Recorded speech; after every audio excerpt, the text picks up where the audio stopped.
My dear friend, मैं हूं सुधीर पांडे और आप देख रहे हैं 100 times education, the branch of knowledge. We believe in quality teaching. तो चलिए आज हम लोग देखेंगे थोड़ा जो है बहुत ही आपके क्लास 11th का NCERT का जो है बहुत ही इम्पोर्टेंट यूनिट्स है जिसको कहते हैं हम लोग ह्यूमन फिजियोलॉजी। तो हम आज से ह्यूमन फिजियोलॉजी शुरू करेंगे और कंटिन्यू तब तक करते रहेंगे जब तक कि पूरी की पूरी ह्यूमन फिजियोलॉजी ख़त्म ना हो जाए। तो चलिए हम लोग प्रयास करते हैं कि हम देखें ह्यूमन फिजियोलॉजी।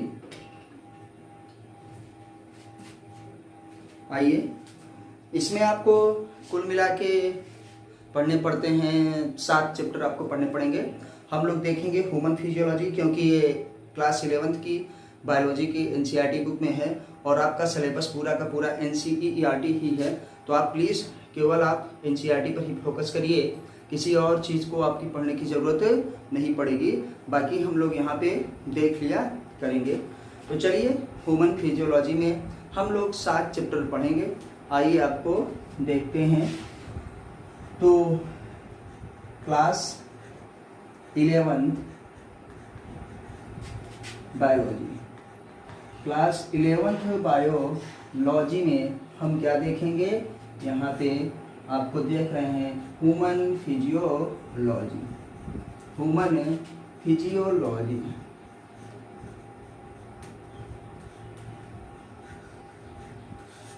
हम लोग ह्यूमन फिजियोलॉजी देखेंगे और तब तक इसको हम लोग कंटिन्यू करते रहेंगे जब तक ये चैप्टर और जो है ये यूनिट पूरी ख़त्म नहीं हो जाती।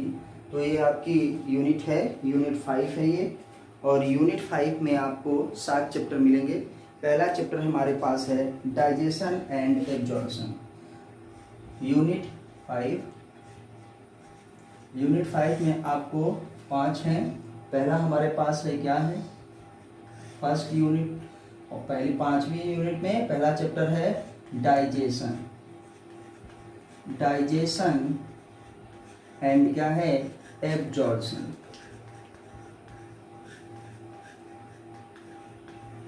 इसका मतलब हुआ पाचन और अवशोषण। पाचन और अवशोषण बहुत ही ज़्यादा जरूरी है और पहला चैप्टर है। आइए पहले हम चैप्टर्स के नाम देख लेते हैं सारे, उसके बाद एक एक करके देखेंगे। हमारे पास दूसरा चैप्टर है breathing and exchange of gases. Breathing and exchange of gases. Breathing and exchange of gases ना। हम लोग ब्रीदिंग मतलब क्या करते हैं, जो श्वसन लेते हैं, एंड एक्सचेंज ऑफ गैसेस, गैसों का आदान प्रदान जो करते हैं, कैसे गैस अंदर आती है और कैसे बाहर जाती है। तो पहला हमारा काम है, जब हम लोग आते हैं माँ के यूटेरस में, जब गर्भाशय में आते हैं, तो पहला ही हमारा काम यही है क्या, हम लोग क्या करते हैं, डाइजेशन करना है। नहीं करते, लेकिन हमको फूड की ज़रूरत पड़ती है, फिर ब्रीदिंग की ज़रूरत पड़ती है। तो इसी हिसाब से दिया है कि आपके लिए पहले क्या जरूरी है। तो आइए हम लोग तीसरा चैप्टर देखते हैं। अब ये सब हमारे पास फूड और हमारा जो है ऑक्सीजन, जब हम ब्रीदिंग करेंगे तो जाएगा कैसे, किसके माध्यम से जाएगा। स्टेप बाय स्टेप देखिए NCERT अपनी भूमिका बनाती है और हम लोगों को भी वैसे ही करना चाहिए, स्टेप बाय स्टेप। ये कैसे करेगा, तो हम लोग अब कहते हैं कि हम लोग क्या करेंगे, सर्कुलेशन करेंगे ना। यहाँ पे जाने के बाद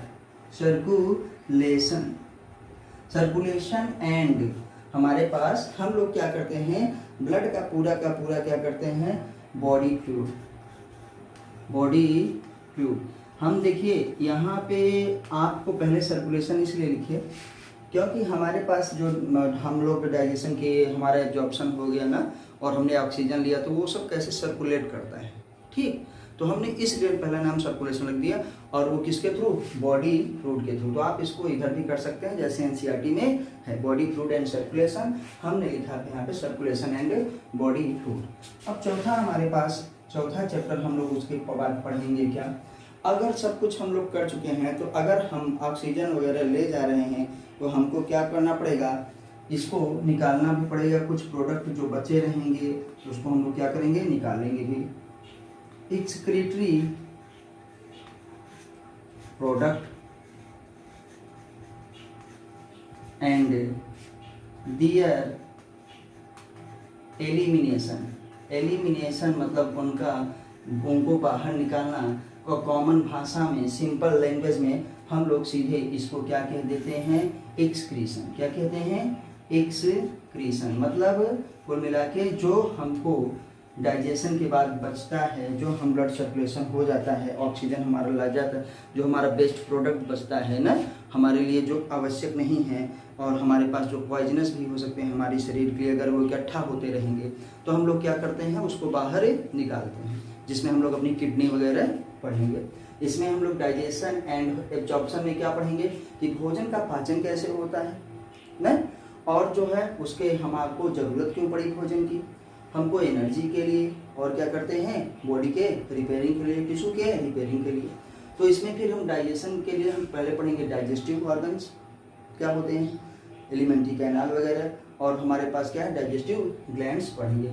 ब्रीथिंग में हम लोग पढ़ते हैं कि हम लोग श्वसन कैसे करते हैं, सांस कैसे लेते हैं, गैसों को कैसे बाहर निकालते हैं, कैसे अंदर करते हैं ना, इंस्पायरेशन और एक्सपायरेशन कैसे होता है। सर्कुलेशन में हम लोग पढ़ते हैं कि हमारा ये फूड, हमारा ये ऑक्सीजन कैसे हमारी पूरी बॉडी में पहुंचता है, मतलब कैसे परिसंचरण करता है। तो क्या करता है, सर्कुलेट करता है, परिसंचरण करता है, और हमको ये किसके थ्रू, बॉडी फ्लूइड के थ्रू। तो आपका ये तीसरा चैप्टर है body fluid and circulation.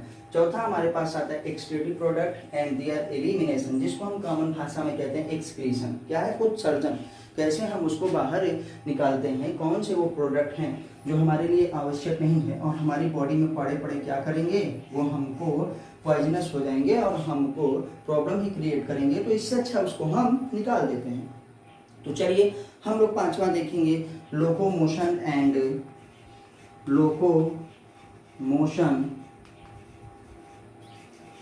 Locomotion and क्या है, मूवमेंट।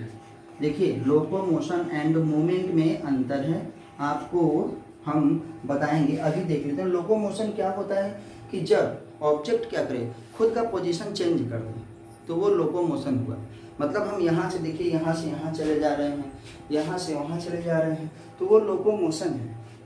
जब तक अगर हमारा पोजीशन चेंज नहीं होगा with time, with respect to time, अगर हम समय के अनुसार एक ही जगह खड़े रहें तो हम कहेंगे कि ये लोकोमोशन नहीं है।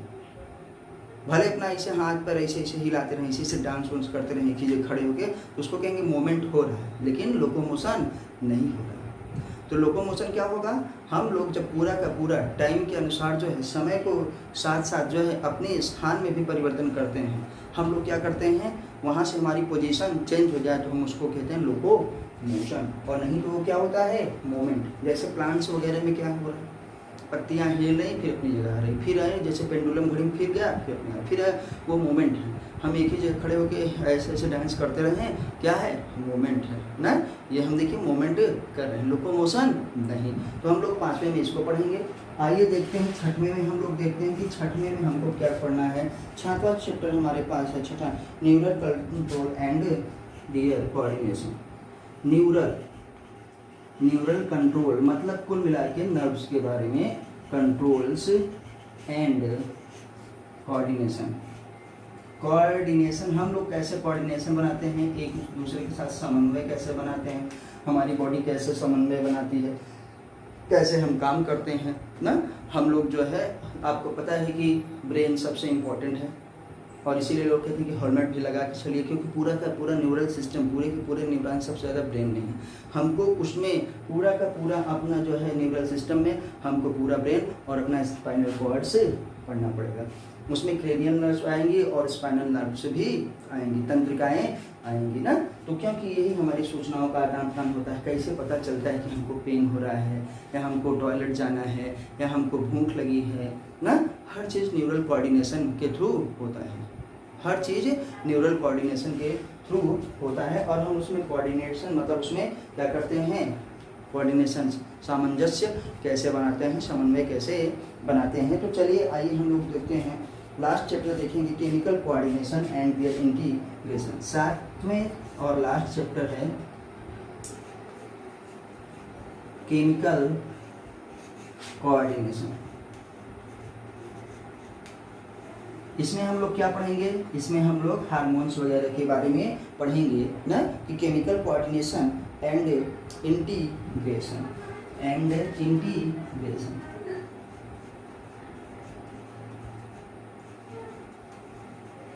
चलिए हम लोग देखिए, आइए क्या पढ़ेंगे। ह्यूमन फिजियोलॉजी में हम लोग 4 चैप्टर पढ़ेंगे। ह्यूमन फिजियोलॉजी में हम लोग 4 चैप्टर पढ़ेंगे और उसके बाद कहेंगे कि हमको कैसे करना है। पहला डाइजेशन एंड एब्जॉर्प्शन, मतलब हमको इसमें पाचन और एब्जॉर्प्शन करना है। पाचन का मतलब हम भोजन को कैसे पचाएंगे, ठीक है, और उसका अवशोषण कैसे करेंगे, क्योंकि हमारे लिए बहुत ज़रूरी है भाई। हम तभी अपना काम कर पाएंगे, तभी हमारी बॉडी जो है वेल मेंटेन रहेगी, तभी हम ग्रोथ करेंगे, ठीक। दूसरे में हम ब्रीदिंग मतलब श्वसन, सांस कैसे लेते हैं और उसका एक्सचेंज कैसे होता है। तीसरा चैप्टर हमारे पास है सर्कुलेशन एंड बॉडी फ्लूइड्स, जो हमारा बॉडी फ्लूइड है जैसे ब्लड और प्लाज्मा ना, तो हमारा सबसे अच्छा और सबसे बेहतर क्या है, बॉडी फ्लूइड ब्लड है। और वो कैसे सर्कुलेट करता है, कैसे वो परिसंचरण करता है, चीज़ों को कैसे लेके जो है साथ में चलता है, कौन कौन से ऑक्सीजन को ना और हमारे फूड को, ठीक है, जो पच गया है, जो उस समय एक्वस फॉर्म में है। आते हैं excretory product and there elimination. Excretory product का मतलब ये है कि हमको उत्सर्जन कैसे करना है। कौन एक्सक्रीटरी प्रोडक्ट, वो चीज़ें जो हमारे शरीर के लिए आवश्यक नहीं है लेकिन हमारी बॉडी में हैं, क्योंकि हम लोग बहुत सी चीज़ें खाते हैं, उसको पचाते हैं, तो कुछ बाई प्रोडक्ट वाली चीज़ें भी बनती हैं और वो हमारे शरीर से निकालने के लिए बहुत ही आवश्यक है, नहीं तो वो पॉइजनस हो जाएंगे, ठीक है। उसके लिए हमारी किडनी वगैरह काम करती है। इस पर हम लोग क्या है अपना का पूरा वही देखेंगे जिसको हम लोग एक्सक्रीशन कहते हैं, पूरा का पूरा। इसका जो है A1 सेंटेंस में लोकोमोशन एंड मोमेंट, इसमें हम लोकोमोशन एंड मोमेंट के बारे में पढ़ते हैं, जिसमें हम अपना स्केलेटन पढ़ेंगे, अपने मसल्स को पढ़ेंगे, ठीक है। ये सारी चीज़ें हम लोग पढ़ते हैं कि हम लोग कैसे करते हैं, बिना स्केलेटन और बिना मसल्स के हम लोग कुछ नहीं कर सकते हैं। हमारे पास है न्यूरल कोऑर्डिनेशन, इसमें हम न्यूरॉन्स के बारे में पढ़ेंगे, अपने ब्रेन के बारे में पढ़ेंगे, स्पाइनल कॉर्ड्स के बारे में पढ़ेंगे हमको, ये पूरा का पूरा। और ये केमिकल, देखिए ये दोनों लास्ट बहुत ही ज़रूरी हैं, ज़रूरी तो सब हैं लेकिन एज क्या कहते हैं न्यूरोलॉजी के हिसाब से ये दोनों चीज़ें बहुत ही इम्पोर्टेंट हैं। पहला ये है कि न्यूरल कोऑर्डिनेशन, देखिए जो नर्वस सिस्टम है वो कंट्रोल कर सकता है केमिकल, ठीक। नर्वस सिस्टम कंट्रोल तो होता है क्या, केमिकल सिस्टम को हम लोग क्या कहते हैं, इसको कंट्रोल कर सकता है। मतलब न्यूरॉन्स चाहेगा तो किसी न किसी केमिकल्स को, बहुत सारे केमिकल्स को कंट्रोल करता है, कब निकालना है कब नहीं निकालना है, कौन सा हार्मोन निकालना है, एंजाइम कब निकालना है, वो क्या करता है, ब्रेन ही उस पर काम करता है, मतलब न्यूरल सिस्टम ही काम करता है। लेकिन ये जो है केमिकल कोऑर्डिनेशन जो है न्यूरल कोऑर्डिनेशन को कंट्रोल नहीं कर सकता, लेकिन न्यूरल कोऑर्डिनेशन केमिकल कोऑर्डिनेशन को कंट्रोल कर सकता है। तो कुल मिला के फिजियोलॉजी में हमको 7 चैप्टर पढ़ने हैं और हम आपको पहले भी अपने हर सब्जेक्ट में बताते हैं कि 7 बहुत ही इम्पोर्टेंट है, हम लोगों के लिए लकी नंबर माना जाता है। रेनबो में भी 7 रंग होते हैं। हम लोग ये भी बताए थे कि आपका फूड भी 7 ही प्रकार का होता है। हम ये भी बोले थे कि आप देखिए कलर्स, सब्जियां, बच्चों के नाम जो बचपन में याद करवाते थे वो भी 7 ही हैं, ठीक। और हमारी क्या है 7 हमारी क्या है मूल राशियां भी हैं फिजिक्स में, और इसको भी मतलब आप 7 याद रखिएगा। चलिए आगे हम देखते हैं। पहला ही चैप्टर हम लोग अब देखेंगे डाइजेशन एंड एब्जॉर्प्शन। देखिए हम लिखेंगे हिंदी इंग्लिश दोनों में ताकि दोनों का काम हो, ज़्यादा इंग्लिश ही रहेगा तो हिंदी वाले समझने का प्रयास करेंगे और बोलते तो हिंदी में ही हैं। तो चलिए पहला ही चैप्टर देखते हैं हम लोग। आपको पता चल गया कि किस चैप्टर में क्या पढ़ना है और कैसे पढ़ना है, तो हम पहला ही चैप्टर देखते हैं।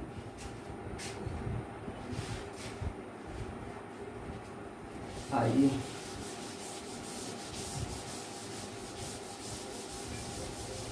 Digestion and absorption. डाइजेशन का मतलब पाचन और एब्जॉर्प्शन का मतलब क्या है, अवशोषण ना, अवशोषण। केमिस्ट्री में हम लोग एक चीज और पढ़ते हैं कि अवशोषण और अधिशोषण ना, तो ये क्या होता है, अवशोषण होता है एब्जॉर्प्शन। वो क्या होता है यहाँ डी होता है एडजॉर्प्शन। तो इस पे ध्यान रखिएगा। हमारा ये चैप्टर है पाचन और आपका पहला चैप्टर है पाचन और अवशोषण, फिजियोलॉजी का अवशोषण। चलिए, जिसको नोट करना हो, जिनको वो करना होगा, वो जो है सीधे सीधे अपना जो है कॉपी और पेन रख लेंगे, क्योंकि देखिए बहुत ही ज़रूरी होता है हम लोगों के लिए कि हम अपना नोट्स अच्छे से बना सकें, जो हमारे लिए ज़रूरी है। चलिए, तो हम यहाँ कह रहे कि पाचन, तो आप देखिए आपका जो है ये वैसे तो देखेंगे चैप्टर नंबर 16 है, लेकिन फिजियोलॉजी का पहला चैप्टर है, चैप्टर नंबर 16 और फिजियोलॉजी का पहला। तो इनसे पहले यहाँ पे जो एक साइंटिस्ट दिए हैं अल्फांसो कॉर्टी ना, जिनके ही नाम पे हमारे कान में जो कोक्लिया होती है, जो बेसिलर मेम्ब्रेन होती है, उसमें जो हेयर पाए जाते हैं, उसको हमने आर्गन ऑफ कोर्टाई बोला है, आर्गन ऑफ कोर्टाई। अल्फांसो कोर्टाई कहाँ के थे? इटली के थे। थोड़ा सा सुन लीजिए, इसके बारे में कुछ, उनके बारे में कुछ करना नहीं है, लेकिन साइंस है, हम लोगों की बायोलॉजी है, आपको पता है क्वेश्चन आ जाते हैं। तो बुक में जो भी साइंटिस्ट हैं उनको कभी छोड़िएगा मत। क्यों? ऐसा क्यों? क्योंकि भैया वो इतनी मेहनत किए हैं, इतना जो है हमको चीज़ें बताए हैं। सोचिए 100 साल पुरानी चीज़ें हम पढ़ रहे हैं, ये जो पढ़ रहे हैं वो 100 साल पुरानी चीज़ें हैं। 100 साल क्या 200 साल हो गए, समझ लीजिए। 1822 में ये पैदा हुए थे और 1822 में मान लीजिए वो 1850 1840 के आसपास बताए होंगे कि हमारे क्या है कान में जो है आर्गन ऑफ कोर्टाई पाया जाता है, मतलब एक हेयर्स पाए जाते हैं, छोटे छोटे रोम पाए जाते हैं, जो क्या होता है हमारे साउंड को, हमारी साउंड को क्या होता है नर्व्स के थ्रू क्या करते हैं ऑडिटरी सिस्टम में भेजते हैं, जिसको हमारा ब्रेन क्या करता है रिकॉग्नाइज करता है, समझता है और हमको बताता है कि हाँ सामने वाले ने क्या कहा है और सामने वाले ने क्या बोला है। तो ये किसने बोला था? अल्फांसो कोर्टाई साहब ने बोला था, और ये इटालियन थे, इटली के थे। जब ये शुरू में इन्होंने अपना अध्ययन करना शुरू किया, रिसर्च करना शुरू किया, अपना शोध करना शुरू किया, तो cardiovascular system of reptiles, cardiovascular system of reptiles का मतलब ये है कि जो हमारे पास सरीसृप हैं, जैसे छिपकली है, हमारा क्रोकोडाइल है, हमारे स्नेक्स हैं ना, तो ये इनके जो है हार्ट के बारे में, इनके सर्कुलेशन के बारे में कि इनका कैसा फंक्शन होता है, उस पर इन्होंने काम करना शुरू किया। लेकिन धीरे धीरे क्या होता है कि लोग जब अपना काम करते रहते हैं, पढ़ते रहते हैं, पढ़ाते रहते हैं, तो धीरे धीरे उनके दिमाग में और भी बहुत सारी चीज़ें आती हैं, उनका इंटरेस्ट जो है दूसरी चीज़ों में हो जाता है। तो धीरे धीरे इनका जो है इंटरेस्ट किस पे चला गया? ह्यूमन फिजियोलॉजी पे। और जो है इन्होंने क्या किया ऑडिटरी सिस्टम पे काम करना शुरू किया, जिसको हम लोग कहते हैं कि अपने सुनने के लिए ना, उन्होंने कैसे आदमी कैसे सुनता है, लोग कैसे सुनते हैं, जानवर कैसे सुनते हैं, इस पर इन्होंने शोध किया। तो इनको पता चला कि हमारा जो कान होता है उसके अंदर कोक्लिया है। इसको ऑडिटरी सिस्टम में ही आपको पूरा बताएंगे, लेकिन अभी हम लोग बस इतना ही देखते हैं कि क्योंकि जो चीज़ जहाँ पढ़नी है वहीं पे पढ़ें तो ही ज़्यादा अच्छा लगता है। तो ये ऑडिटरी सिस्टम हमारे कान के अंदर जो है एक कोक्लिया पाई जाती है। कोक्लिया की बेसिलर मेम्ब्रेन में कुछ हेयर लाइक स्ट्रक्चर्स पाए जाते हैं, मतलब रोएं, जैसे हमारे हाथ में हैं तो ये और ऐसे हैं, वो छोटे छोटे हैं ना, तो वो क्या होते हैं मस्कुलर रोएं थे। जैसे जीभ में देखिए, टंक में आपके पैपिलाई वगैरह पाए जाते हैं, मस्कुलर मतलब चमड़ी लाइक, मसल लाइक, ठीक। तो छोटे छोटे हेयर्स लाइक स्ट्रक्चर थे। तो उनको जो है पता चला कि यही जो है, यही जब साउंड वाइब्रेट होता है और जाके हमारे जो है कान में लड़ता है ना, जिसको ड्रम हम लोग कहते हैं, तो उसमें से क्या होता है तभी ये जो है एक्टिवेट होते हैं ये हेयर्स, और जो है किसको पहुंचाते हैं हमारे जो है ऑडिटरी नर्व से ब्रेन तक पहुंचा देते हैं, और ये हमारा ब्रेन जो है काम करता है और हमको बताता है कि सामने वाले ने क्या कहा, अपना सोचता है और समझता है। तो आप याद रखिएगा अल्फांसो कोर्टाई ना, अल्फांसो कोर्टी कहाँ के थे? इटालियन के थे। 1822 में इन्होंने जो है पैदा हुए थे ये, और सबसे पहले अपना कैरियर इन्होंने कहाँ पे चालू किया था? ठीक है, किस सिस्टम पे? Cardiovascular system of reptiles. Reptiles जो सरीसृप होते हैं उनके जो है हार्ट का अध्ययन करना शुरू किया था, लेकिन धीरे धीरे ये ह्यूमन फिजियोलॉजी में आ गए और ऑडिटरी सिस्टम पे काम करना शुरू कर। देखिए लेक्चर ही बहुत ही इंपॉर्टेंट होता है, आपको सुनना बहुत ही जरूरी है, जब सुनेंगे तभी सब कुछ आएगा, ठीक है। तो चलिए अब आप इनके बारे में पढ़ लीजिएगा, आपकी बुक में है, हमने आपको यहाँ बता दिया, यहाँ लिखने का कोई मतलब है नहीं। तो उसके चलिए हम लोग क्या करते हैं कि हमको डाइजेशन है, हमको पाचन एंड एब्जॉर्प्शन है, तो आपको पहले ही पता है कि हम लोग डाइजेशन किसका करेंगे, तो फूड का। किसका करेंगे, फूड का। भाई हम जो कुछ भी खाते हैं ना अपनी भूख मिटाने के लिए, हम लोग जो है खाना खाते हैं, वो चाहे वेज हो चाहे नॉन वेज हो, वो सब हमारे लिए क्या हो गया, फूड। फूड मीन्स क्या है, भोजन। ठीक, हम लोग क्या करते हैं, भोजन करते हैं। तो आखिर भोजन की रिक्वायरमेंट क्यों पड़ी, भोजन की आवश्यकता क्यों पड़ी, हमको भोजन क्यों जरूरी है। पेट खाली है, भूख लग रही है, आप जनरली कहेंगे, एक बच्चे से पूछेंगे छोटे से जो अभी नहीं जानता होगा, आप लोग तो जानते होंगे, तो जो नहीं जानता होगा वो ये कह देता होगा कि भाई हम क्या है, भूख मिटाने के लिए अपना जो है काम करते हैं क्योंकि पेट खाली है ना। तो हम क्या कहेंगे कि चाहे जितने भी लोग, जो भी सजीव हैं, जो भी लिविंग हैं ना, सबको सब किसकी होती है, रिक्वायरमेंट होती है, किसकी, हर मुस्लिम। तो हम क्या कहेंगे, फूड इज बेसिक रिक्वायरमेंट ना, फूड इज बेसिक रिक्वायरमेंट, ये आधार है, फूड इज बेसिक रिक्वायरमेंट है ऑफ ऑल लिविंग्स। जितने भी लिविंग हैं उन सब को भोजन चाहिए ही चाहिए, चाहे वो बैक्टीरिया, फंजाई, एल्गी वगैरह ही क्यों ना। वायरस नहीं कहेंगे क्योंकि वायरस को अभी हम लोग वेल डिफाइंड नहीं कर पाए हैं कि वो लिविंग है कि नॉन लिविंग है। बॉडी के बाहर है तो नॉन लिविंग है, बॉडी के अंदर है तो लिविंग है। तो राम जाने वो खाता है कि नहीं खाता है, लेकिन बाकी जो चीज़ें हमारे पास हैं, जो लोग हैं, फूड इज होता है बेसिक रिक्वायरमेंट होता है ऑफ क्या है, ऑल लिविंग। तो क्यों, क्योंकि हमको ये क्या करता है, फूड हमको क्या करता है, फूड प्रोवाइड्स ना, हमको क्या करता है, फूड